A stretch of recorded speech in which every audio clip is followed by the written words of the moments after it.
Welcome to State of the Offense. Today we are going to do a two-game update on the Philadelphia Eagles. The Eagles beat the Vikings 34-28 on Thursday Night Football last night. Although the Eagles are now 2-0, everyone else close to the team is acknowledging how the Eagles still have a lot of work to do. I rated Jalen Hurts as my quarterback one for fantasy football in the preseason. And while he hasn't been the best quarterback in the NFL, Hurts has been steady. I ranked Hurts as my quarterback 3 in week 1. He scored 15 points, which was the 22nd quarterback. For this week, I ranked Hurts as my quarterback 3 again, and he put up 34 points. Through 2 games, Jalen has been good but not great. He is 40 out of 56 for a 71.4% completion rate, which is outstanding. It appears that he's checking down more as he is at 6.5 yards per attempt, which is lower than his career average. He has also been sacked 7 times in 2 games. Considering the pedigree of this offensive line, 7 sacks seems to be a little high, but the running game in Philadelphia has remained strong. Hurts has a 93.1 passer rating and a 41.2 QBR. On my grading scales, with 99 being the best through 2 games, Jalen Hurts has an 88 grade. I still believe that Jalen Hurts has the capability of becoming the overall quarterback number 1 because the Eagles have not used A.J. Brown, Dallas Goedert, and DeAndre Swift to near their full capabilities yet. In the preseason, I wondered about how the workload in the backfield would be split, and the first 2 games have been very telling. Game 1 was the Kenneth Gainwell show, 14 carries for 54 yards, 4 catches on 4 targets for 20 yards. Gainwell had a 62.1% snap share for week 1.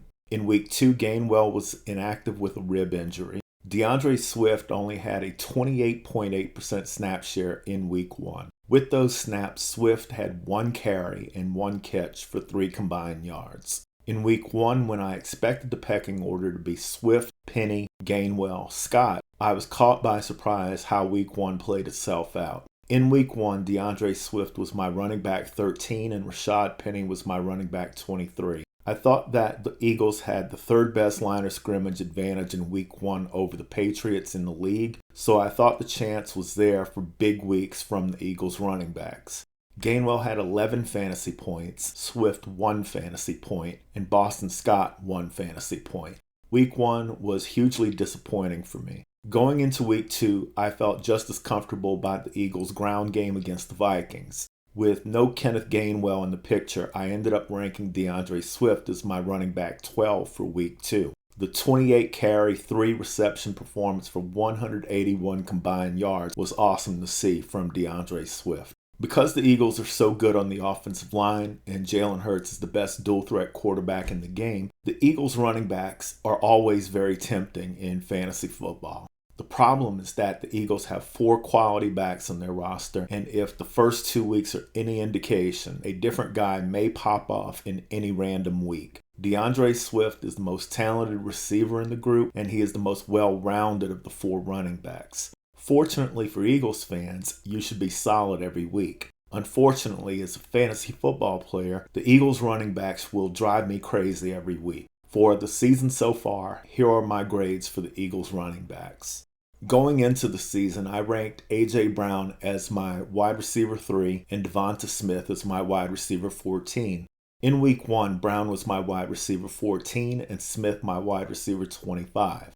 Devonta Smith outproduced Brown 17 points to 14 fantasy points. They had the same amount of targets and receptions in week 1. Brown had more yards and Smith had a touchdown. Going into week 2, I was ready for A.J. Brown to destroy the Vikings. A.J. Brown was my wide receiver 3 going into the week and Devonta Smith my wide receiver 25. Then what happens? Devonta Smith goes off for 131 yards and another touchdown for 32 fantasy points. A.J. Brown did get 1 more target than Smith, but only had 29 yards for 6 fantasy points. I'm not worried as an A.J. Brown believer, but damn, Devonta Smith is emerging as a top 10 wide receiver in his own right, alongside another top 10 wide receiver in A.J. Brown on his own team. 2 games into the season, I have actually graded Devonta Smith higher than A.J. Brown. Devonta Smith has a 92 grade and A.J. Brown a 91.